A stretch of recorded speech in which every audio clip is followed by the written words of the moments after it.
Hello, ചാരിറ്റിയെ പറ്റി കുറച്ച് കാര്യങ്ങൾ പറയുമെന്ന് ചോദിച്ചു.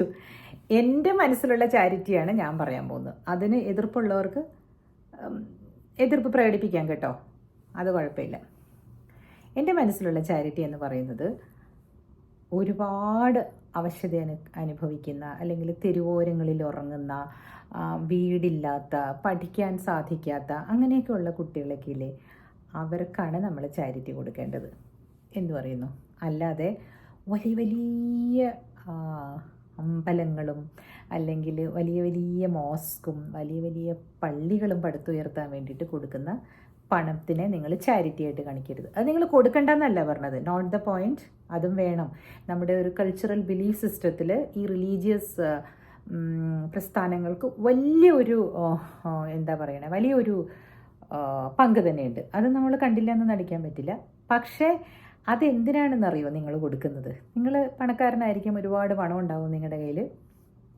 അപ്പോൾ നിങ്ങൾക്ക് സർപ്ലസ് ആയിട്ട് വരുമ്പോൾ ആ ഏരിയയിലുള്ള അമ്പലങ്ങൾ എന്താ പറയുക, പുനരുദ്ധരിക്കാനോ പള്ളികൾ കുറച്ച് വലുതാക്കാനോ മോസ്കൊക്കെ ഒന്ന് കറക്റ്റാക്കി നല്ല ഭംഗിയായിട്ട് ഇതുപോലെ തന്നെ പുനരുദ്ധരിക്കാനോ ഒക്കെ നിങ്ങൾ ഫണ്ട് കൊടുക്കാം.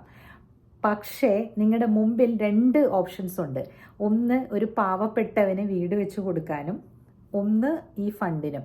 അതിലേത് ചൂസ് ചെയ്യണമെന്ന് ചോദിച്ചാൽ ഈ പാവപ്പെട്ടവന് വീട് വെച്ച് കൊടുക്കാൻ ഉപയോഗിക്കും എന്നാണ് ഞാൻ പറയുക. പിന്നെ വീട് വെച്ച് കൊടുക്കുക എന്ന് പറയുന്നത് എന്താ, ഒരാൾ മാത്രം വിചാരിച്ചാൽ ചിലപ്പോൾ സാധിക്കില്ലല്ലോ. എനിക്കൊന്നും ഇപ്പോൾ ഉള്ള നിലയിൽ ഒരാൾക്ക് വീട് വെച്ച് കൊടുക്കാനൊന്നും നമുക്ക് സാധിക്കില്ല. അപ്പോൾ കുറേശ്ശെ നമുക്ക് കൊടുക്കാമെന്നല്ലാതെ നമുക്ക് മൊത്തം എടുക്കാൻ പറ്റില്ലല്ലോ. അപ്പോൾ കുറേശ്ശെ കൊടുക്കുന്നുണ്ടെങ്കിൽ നമുക്കൊരു ചോയ്സ് എടുക്കുകയാണെങ്കിൽ ഞാൻ ഇതായിരിക്കും എടുക്കുക കേട്ടോ.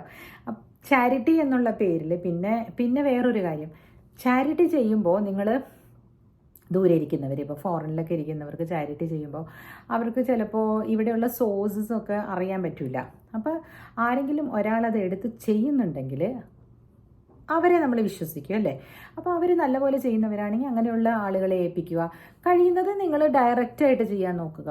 അതൊക്കെയാണ് എനിക്ക് തോന്നുന്നത് കേട്ടോ. ഞാൻ വേറൊരു കാര്യം കൂടെ എൻ്റെ മനസ്സിൽ വന്നത് ഞാൻ ചെയ്ത കാര്യങ്ങളാണ് കേട്ടോ പറയുന്നത്. പൊങ്ങച്ചടിക്കുകയാണ്, തള്ളുന്നതാണെന്നൊക്കെ ചിലപ്പോൾ എന്നോട് ഇഷ്ടമില്ലാത്ത എൻ്റെ കസിൻസൊക്കെ ഉണ്ടെന്ന് ഞാൻ പറഞ്ഞില്ലേ, അച്ഛനെ അഗൻസ്റ്റായിട്ട് കേസ് കൊടുത്തവരൊക്കെ. അപ്പോൾ അവരൊക്കെ ചിലപ്പോൾ പറയുമായിരിക്കും എന്തെങ്കിലും എന്നെ പറ്റി, അതാ അവിടെയൊക്കെ കൊണ്ടുപോയി കൊടുക്കും, ഞങ്ങൾക്ക് തരില്ല എന്നൊക്കെ പറയുക. അതൊന്നും സാരമില്ല, കേൾക്കുന്നുണ്ടെന്ന് എനിക്കറിയാം. അതുകൊണ്ടാണ് ഞാൻ ഇങ്ങനെ റെസ്പോണ്ട് ചെയ്തത് ആദ്യം തന്നെ. അല്ലെങ്കിൽ ഇതിൻ്റെ അടിയിൽ നെഗറ്റീവ് വരുമ്പോൾ പിന്നെ ഞാനത് ഡിലീറ്റ് ചെയ്യാൻ നടക്കണം.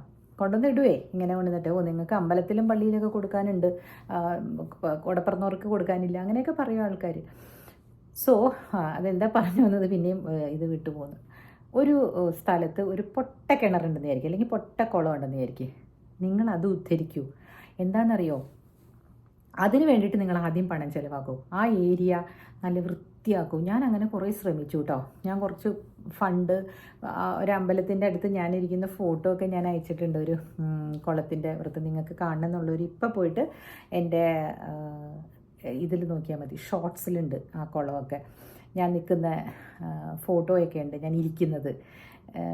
അതെന്തിനാണ് ഞാനത് ഇട്ടതെന്ന് വെച്ചാൽ, എനിക്ക് അതൊരു നൊസ്റ്റാൾജിയമാണ്. പിന്നെ അതെപ്പോഴും പായൽ മൂടി അഴുക്കാക്കി ഇങ്ങനെ കിടക്കുമായിരുന്നു. അപ്പോൾ അതൊക്കെ ഒന്ന് നല്ലപോലെ സ്റ്റെപ്പ് വെൽ എന്നൊക്കെ പറഞ്ഞ് പണ്ട് കണ്ണൂർ ഏരിയയിലൊക്കെ ഇഷ്ടം പോലെ ഉണ്ട്. അതൊരു പ്രത്യേക തരത്തിൽ ഇങ്ങനെ സ്റ്റെപ്സൊക്കെ കെട്ടിയിട്ട്. അപ്പോൾ ഞാൻ അതിനൊക്കെ ഒന്ന് ശ്രമിച്ചു നോക്കി. ആരും അവിടെ സ്ത്രീകളെ അംഗീകരിക്കില്ല കേട്ടോ. എൻ്റെ അമ്മയ്ക്ക് കുറച്ച് പ്രായമുള്ളതുകൊണ്ട് ആളുകൾ കേൾക്കുന്നുണ്ട്. പക്ഷെ എന്നാലും ഒരു അംഗീകാരം കിട്ടില്ല നമ്മളെന്ത് പറഞ്ഞാലും. കുറച്ച് പണം ഞാൻ കൊടുത്തു അതിന് വേണ്ടിയിട്ട്. ഏറ്റവും ആദ്യം ആ അമ്പലത്തിൻ്റെ പുനരുദ്ധാരണത്തിന് വേണ്ടിയിട്ട് ഞാനാണ്, ഞങ്ങളുടെ വീടിൻ്റെ അടുത്തുള്ള അമ്പലം ഒക്കൽ ശ്രീകൃഷ്ണസ്വാമി ക്ഷേത്രം, ഞാനാണ് ആ കുളത്തിന് വേണ്ടിയിട്ട് പൈസ കൊടുത്തത്. അതെന്തോ കുറച്ച് എമൗണ്ട് അവർ അതിലേക്ക് ഇട്ടു, അത് മര്യാദയ്ക്കൊന്നും ചെയ്തില്ല. അതോടുകൂടി നമുക്ക് മനസ്സ് മടുത്തു പോകും. അപ്പോൾ ഈ ചാരിറ്റി ചെയ്യുക എന്ന് പറഞ്ഞാൽ നമുക്കൊരു കൺട്രോള്, നമുക്ക് അത് അവിടെ എന്താ പറയണത്, അതിന് ഇംപ്ലിമെൻറ്റ് ചെയ്യാൻ പറ്റണം. പൈസ മാത്രം കൊടുത്തിട്ട് നമ്മളിരിക്കും, അവരത് ഉപയോഗിക്കില്ല എന്ന് പറയുമ്പോൾ നമുക്കൊരു വിഷമാവുമല്ലേ. കണ്ടോ, നമ്മൾ കൊടുക്കുകയും ചെയ്തു, അത് മര്യാദയ്ക്ക് ചെയ്തുമില്ല. അപ്പോൾ അങ്ങനെയും ചാരിറ്റി ചെയ്തിട്ട് കാര്യമില്ല. ഒരു സ്ഥലത്തിൽ അവിടെയുള്ള ഈ ജലസ്രോതസ് എപ്പോഴും നീറ്റാക്കി വെക്കണമെന്നാണ് എനർജി എന്താ മെറ്റാഫിസിക്സ് ഒക്കെ പറയുന്നില്ലേ, അതിനകത്ത് എനർജി ഫോം ചെയ്യാനുള്ള ചില കാര്യങ്ങളിൽ പറയുന്നതിലാണ് നമ്മളുടെ ഏരിയയിൽ, നമ്മുടെ ഒരു വില്ലേജ്, നമുക്കൊരു ഗ്രാമത്തിൽ നമ്മൾക്ക് കുറച്ചിങ്ങനെ ഇതുപോലെ വെള്ളക്കെട്ടുകളൊക്കെ ഉണ്ടെങ്കിൽ അതിനെ സംരക്ഷിക്കുക, അതിനെ ഭംഗിയാക്കുക, അതിനകത്ത് കൊണ്ടുവന്ന് കുപ്പയിടാതിരിക്കുക.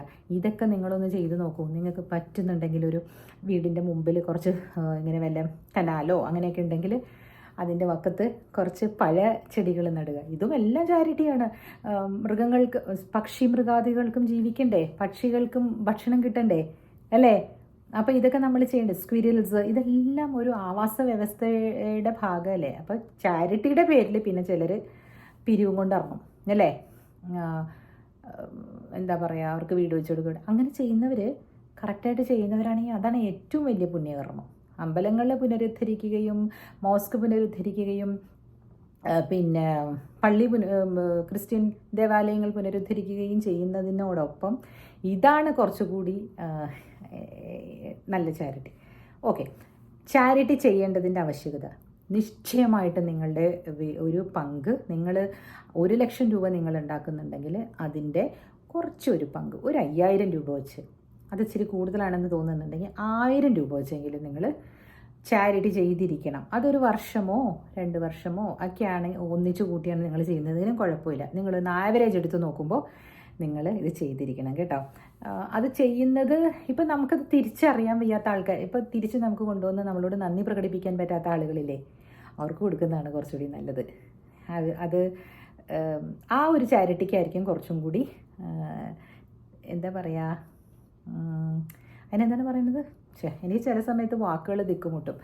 ആ ഒരു ചാരിറ്റിക്ക് കുറച്ചുകൂടെ പവർ കൂടുമെന്ന്. അതായത് തിരിച്ചു ഒരു നന്ദി പോലും നമുക്ക് തരാൻ അവർക്ക് പറ്റില്ല. നമ്മളെവിടെയാണെന്ന് അറിയില്ലെങ്കിലോ അല്ലെങ്കിൽ നമ്മൾ ഏതാളാണ്, എവിടെ നിന്ന് വന്നവരാണെന്ന് അറിയാതെ പെട്ടെന്ന് കൊണ്ടുപോയി കൊടുക്കൂലേ, അതൊക്കെ ചാരിറ്റിയുടെ ഒരു ഒരു ഒരു ഒരു അത്യുന്നതമായിട്ടിരിക്കുന്ന ഒരവസ്ഥയാണല്ലേ. പിന്നെ ഇതിന് മുമ്പ് ഞാൻ ചെയ്ത കാര്യങ്ങൾ ഞാൻ പറഞ്ഞിട്ടില്ലേ, ഇങ്ങനെ ഈ ഫ്രൂട്ട് ഷോപ്പിൽ വാതിൽക്ക് നിൽക്കുന്ന ആൾക്ക് പെട്ടെന്ന് ഞാൻ കുടിക്കുമ്പോൾ അവർക്ക് ഞാൻ ഓർഡർ ചെയ്ത് കൊടുക്കുന്നതും, പിന്നെ ഇത്രയും ചൂടല്ലേ ഇവിടെ, അപ്പോൾ ഇടയ്ക്കിടയ്ക്ക് നമ്മൾ വല്ല ജ്യൂസൊക്കെ ഓർഡർ ചെയ്യുകയാണെങ്കിൽ ഒരെണ്ണം എക്സ്ട്രാ ഓർഡർ ചെയ്യും, ആ സ്വിഗ്ഗിക്കാർ കൊണ്ടുവരില്ലേ, അവർക്കങ്ങ് കൊടുക്കും. ഇതൊക്കെ ഒരു ചാരിറ്റിയാണ്. ചെറുത്, അവർ നല്ല വെയിലത്താണ് ഇത് കൊണ്ടുവരുന്നതേ. ശരിയാ, നമ്മൾ 2 ദിർഹം 4 ദിർഹംസ് എന്നൊക്കെ ഇത് കൊടുക്കും കേട്ടോ, ടിപ്സ് കൊടുക്കും. പക്ഷേ ഈ വെള്ളം മേടിച്ച് അവർ കുടിക്കുമോ ഇത്രയും വില ഉള്ളത്? അതുകൊണ്ട് ഞാനതൊരെണ്ണം വാങ്ങിച്ചിട്ട് ഇത് എടുത്തോളൂ എന്ന് പറയുമ്പോൾ അവരന്തം വിട്ട് ഞാൻ പറഞ്ഞു, ഇത് ഞാൻ നിങ്ങൾക്ക് വേണ്ടിയിട്ട് ഒരെണ്ണം ഓർഡർ ചെയ്തതാണ് എന്ന് പറഞ്ഞ് ഞാൻ കൊടുത്തിട്ടുണ്ട് കേട്ടോ. ഇത് പറഞ്ഞ് കേൾപ്പിക്കുന്നതിന് ഇനി ഇതിൻ്റെ ഇടയിൽ നെഗറ്റീവ് കമൻറ്റ് വരരുത്. നിങ്ങൾ ചെയ്യാൻ വേണ്ടിയിട്ടാണ് ഞാൻ അങ്ങനെ പറയുന്നത്. ഞാൻ ചെയ്തിട്ടുണ്ട്, ചെയ്യാറുണ്ട് എന്ന് പറയുന്നത്. ചേച്ചി വലിയ ആളായതുകൊണ്ടാണോ? അങ്ങനെയാണെങ്കിൽ അങ്ങനെ തന്നെ പറഞ്ഞു തരണ്ടേ ഇതെങ്ങനെയെങ്കിലും. വേറൊരാൾ ചെയ്തു എന്ന് പറയുന്നതിലും നല്ലതാണല്ലോ ഞാൻ ചെയ്തത് എന്ന് പറയുന്നത് അല്ലേ. ബ്ലോയിങ് യുവർ ഓൺ ഹോൺ എന്ന് പറയും ഇതിനെ. തന്നെത്താൻ പൊക്കി ഏമ്പോക്കി എന്ന് എൻ്റെ അപ്പൂപ്പൻ പറയുമെന്ന് എൻ്റെ അമ്മ എപ്പോഴും പറയുമായിരുന്നു കേട്ടോ. അപ്പോൾ ഓക്കെ, അതും ചില സമയങ്ങളിൽ നമ്മൾ പറഞ്ഞറിയിക്കണമല്ലോ, അതുകൊണ്ട് ഞാൻ പറഞ്ഞാണ്.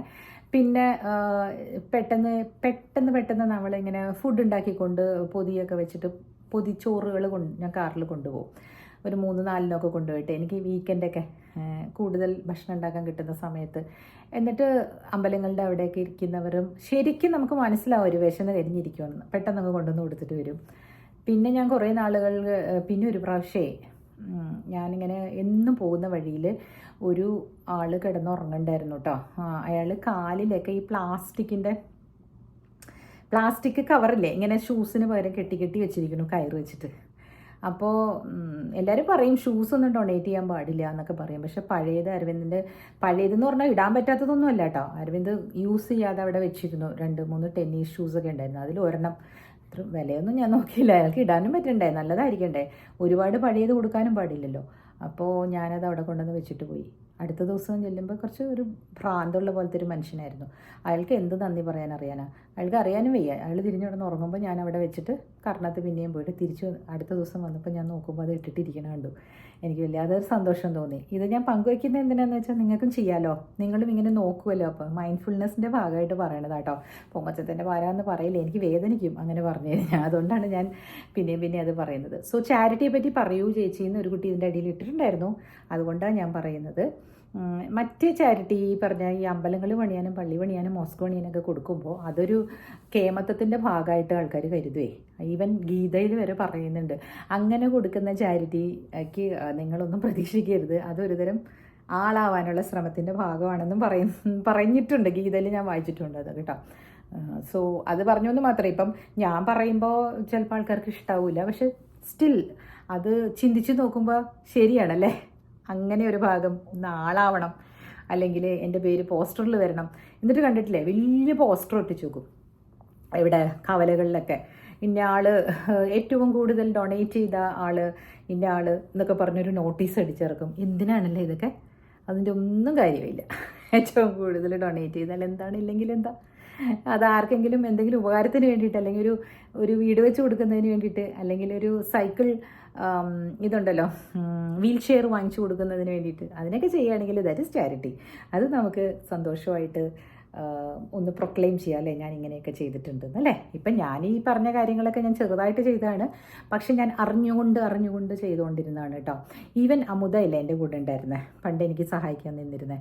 അമുദയോട് ഞാനിത് പറഞ്ഞപ്പോൾ അക്ക ഇത് പറഞ്ഞു കഴിഞ്ഞപ്പോഴാണ് ഞാനിത് വളരെ കുറച്ച് ജോലി ചെയ്യുന്നതാണ്, പക്ഷേ എനിക്ക് ഭക്ഷണം ഇഷ്ടംപോലെ ഉണ്ടല്ലോ അക്കയുടെ വീട്ടിൽ. അതുകൊണ്ട് ഞാനൊരു ദിവസം ഇവിടുന്ന് ഇഡ്ഡലി കഴിക്കാൻ നേരം കിട്ടാഞ്ഞപ്പോൾ ഇഡ്ഡലി സാമ്പാറും പൊതിഞ്ഞു കൊണ്ടുപോയപ്പോഴേക്കാ ഞാൻ വീടെത്തുന്നതിന് മുമ്പ് കണ്ടു ഒരു അമ്മ ഇരിക്കുന്നത്. ഒന്നും കഴിച്ചിട്ടില്ല മോളെ എന്ന് പറഞ്ഞാൽ ഇതങ്ങ് കൊടുത്തു. എനിക്ക് ഭയങ്കര തൃപ്തിയായേക്കാം. പിന്നെ വീട്ടിൽ ചെന്ന് ഞാൻ തൈര് സാദം ഉണ്ടാക്കി മക്കൾക്ക് വെച്ചു. അങ്ങനെ അത് പറഞ്ഞു. അപ്പം ഞാൻ വിചാരിച്ചു ഒരു ഇമ്പാക്റ്റ് എനിക്ക് ഉണ്ടാക്കാൻ പറ്റിയല്ലേ. ഞാനത് ചെയ്തത് കാണുന്നത് കൊണ്ടാണ് അങ്ങനെ ചെയ്തത് എന്ന് അമുദ പറഞ്ഞില്ലേ. അപ്പം ഞാനെപ്പോഴും ഈ ജൂനിയേഴ്സൊക്കെ ഇല്ലേ ഭയങ്കര ഉൾഗ്രാമങ്ങളിൽ നിന്നൊക്കെ വരുമായിരുന്നു പണ്ട് മദ്രാസിൽ കേട്ടോ. അപ്പം ഞാനൊരു വക്കീൽ ഓഫീസിൽ പോയിക്കൊണ്ടിരുന്നത്. ഈ ജോലികളൊക്കെ കിട്ടുന്നതിന് മുമ്പ് ഞാനും സ്ട്രഗ്ലിംഗ് ആയിരുന്നു. പക്ഷെ ഭക്ഷണത്തിന് നമുക്ക് അങ്ങനെ ഒരു പ്രശ്നങ്ങളില്ലല്ലോ. ഞാൻ എന്നും ഒരു എക്സ്ട്രാ പൊതി കൊണ്ടുപോകുമായിരുന്നു ആ സേലത്തുനിന്ന് വന്ന ഒരു പയ്യന്. അപ്പോൾ അവന് 10 രൂപ പോലും അവന് ക്യാൻറ്റീനിൽ പോയി കഴിക്കാനുണ്ടാവാത്ത ദിവസങ്ങളുണ്ട്. അപ്പം ഞാൻ ചോദിച്ചു നീ ഇന്ന് കഴിച്ചിട്ടില്ലേ? ഇല്ല അക്കാ ഇന്ന് 10 രൂപ ഇല്ലായിരുന്നു എന്ന് പറഞ്ഞപ്പോൾ ഞാൻ അവന് എൻ്റെ ഫുഡിൻ്റെ പകുതി കൊടുത്തു. പിന്നത്തെ ദിവസം മുതൽ ഞാൻ പറഞ്ഞു എല്ലാ ദിവസവും നിനക്ക് ഞാൻ കൊണ്ടുവരാം കേട്ടോ ഊണ് എന്ന് പറഞ്ഞിട്ട്. സിമ്പിൾ ഊണായിരിക്കും, എന്തെങ്കിലുമൊക്കെ ഞാൻ അമുദയോട് പറയും. എനിക്കന്ന് ഈ പറഞ്ഞ പോലെ ഞാൻ പണ്ടും പറഞ്ഞിട്ടുണ്ട്, ഇതങ്ങ് ചെയ്യൂ എന്ന് പറഞ്ഞാൽ മതിയായിരുന്നു എന്നൊക്കെ. ഞാനിരുന്ന് ചെയ്യേണ്ട ആവശ്യം ഉണ്ടായിരുന്നില്ല ആ സമയങ്ങളിൽ. അപ്പോൾ അതൊരു പുണ്യമാണോ എന്ന് ചോദിച്ചാൽ എനിക്കത് പറയാൻ പറ്റുന്നുണ്ടായിരുന്നു ആ സമയത്ത്. അങ്ങനെ അത് കൊണ്ടുപോയിട്ടുണ്ട്. അപ്പോൾ ഇത്തരത്തിലുള്ള ചാരിറ്റികളൊക്കെ നിങ്ങൾ ചെയ്യാൻ ശ്രമിച്ചോളൂ. It will add to your കർമ്മക്കണക്ക്. ഇതല്ലെങ്കിൽ വേറൊന്ന്. കർമ്മക്കണക്കിൻ്റെ ഒരു കഥ പറയാം. ഇത് ഏതോ ഒരു ഇൻസ്റ്റഗ്രാമിലോ ഇതിലൊരു റീല് പോലെ കണ്ട കഥയാണ്. ഒരാൾ ചെറുപ്പത്തിലേ ഇങ്ങനെ ഉണ്ടംപൊരി നോക്കിയിട്ട് ഇങ്ങനെ അയ്യോ എന്ത് നല്ല ഉണ്ടംപൊരി അതിനകത്ത് ഇരിക്കണേ എന്നിങ്ങനെ ബസ് കയറിയിട്ട് പോകുമ്പോൾ ബസ്സിൽ ഇങ്ങനെ ഇരിക്കുമ്പോൾ കാണും 25 പൈസയാണ് ബസ്സിന്. അപ്പോൾ വിചാരിച്ചു ശരി ഒരു ദിവസം നടക്കാം, 5 കിലോമീറ്റർ നടക്കണം, നടന്നിട്ട് ഈ പൈസ കൊണ്ട് ഇത് മേടിച്ച് കഴിക്കാമെന്ന് പറഞ്ഞിട്ട് ഇയാൾ ഒരു ദിവസം ആ 25 പൈസ സേവ് ചെയ്തിട്ട് തിരിച്ച് വന്ന് ഇവിടെ കയറിയിരുന്ന് കഴിക്കുമ്പോൾ 2 എണ്ണം കൊണ്ടുവന്ന് വെച്ചു.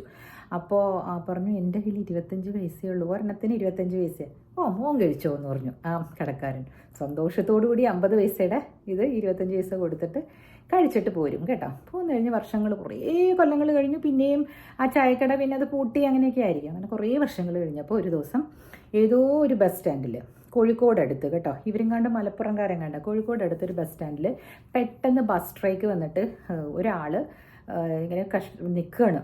അപ്പോൾ ഈ ഒരു ബൈക്കുമായിട്ട് വന്ന പയ്യൻ അവിടെ നിർത്തിയിട്ട് ചോദിക്കും നിങ്ങൾക്ക് എവിടെ പോകാനെന്ന് പറഞ്ഞപ്പോഴേക്കും എനിക്ക് കോഴിക്കോട് റെയിൽവേ സ്റ്റേഷനിൽ പോകണം, അല്ലെങ്കിൽ എനിക്ക് ഇന്ന സ്ഥലത്ത് പോകാനുള്ളത്, അല്ലെങ്കിൽ എങ്ങനെ പോകും, ബസ്സൊക്കെ സ്ട്രൈക്കായിപ്പോയി, പ്രൈവറ്റ് ബസ് ഓടുന്ന വഴിയാണ്. അപ്പോൾ പറഞ്ഞു ഇതിൽ കയറിക്കോളൂ, ഞാൻ അവിടെ ആ സൈഡിൽ നിർത്താം, ഞാൻ അങ്ങോട്ടാണ് പോകുന്നത്, ആ ഭാഗത്തേക്കാണ് പോകണേന്ന് പറഞ്ഞ് കയറി പോകുന്ന സമയത്ത് ഇവർ മലപ്പുറത്തിനെ പറ്റി പറഞ്ഞു വന്നപ്പോൾ ഈ ചായക്കടയെ പറ്റി പറയും. അപ്പോൾ പറയും അവിടെ ഇങ്ങനെ ഒരു ചായക്കട ഉണ്ടായിരുന്നല്ലോ എന്ന് ഈ ബൈക്ക് ഓടിക്കുന്ന ആൾ പറയുമ്പോൾ ഈ പുറകിലിരിക്കുന്നവൻ പറയും ഓ അതെൻ്റെ അച്ഛനാണ് എന്ന് പറയും. അപ്പം മനസ്സിലായി ഈ പയ്യന് കർമ്മ, അന്നത്തെ 25 പൈസ ഇതാണ് കർമ്മ. മനസ്സിലായോ? കർമ്മയെ പറ്റി പറയുമ്പോൾ ഞാൻ തന്നെ ചെയ്യണമെന്നില്ല, ഞാൻ ചെയ്യുന്നത് എൻ്റെ മകൾക്കായിരിക്കും പിന്നീട് പ്രയോജനം കിട്ടുന്നത് കേട്ടോ. അപ്പോൾ ഇയാൾക്ക് മനസ്സിലായി ബൈക്ക് ഓടിക്കുന്ന ആൾക്ക്. അന്ന് ഞാൻ എനിക്ക് ഉണ്ടംപൊരി തന്ന ആളുടെ മകനാണ്. ആ മകനെ ഞാൻ രക്ഷിക്കാനായിട്ട് എൻ്റെ ബൈക്ക് കൊണ്ട് ഇവിടെ വന്ന കണ്ടോ, 10-25 വർഷത്തിന് ശേഷം. എന്നിട്ട് ഈ പയ്യൻ അവിടെ കൊണ്ടുപോയി ഇറക്കി ഈ കഥയും പറഞ്ഞു കൊടുത്ത്. അച്ഛനെപ്പോഴും ഉണ്ട്, പ്രായമായി, ഒരുപാട് ഞാൻ പറയാമെന്ന് പറഞ്ഞിട്ട് പോയി. നോക്കൂ കർമ്മ എങ്ങനെയാണ് പ്രവർത്തിക്കുന്നതെന്ന് ഇപ്പം മനസ്സിലായോ? നിങ്ങളിപ്പോൾ ചെയ്ത് ഇപ്പം തന്നെ കിട്ടണം എന്നല്ല.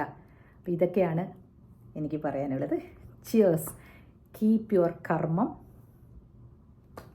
ക്ലിയർ കേട്ടോ. പറ്റുന്നത്ര, ആവുന്നത്ര നമുക്ക് ശ്രമിക്കാന്നേ.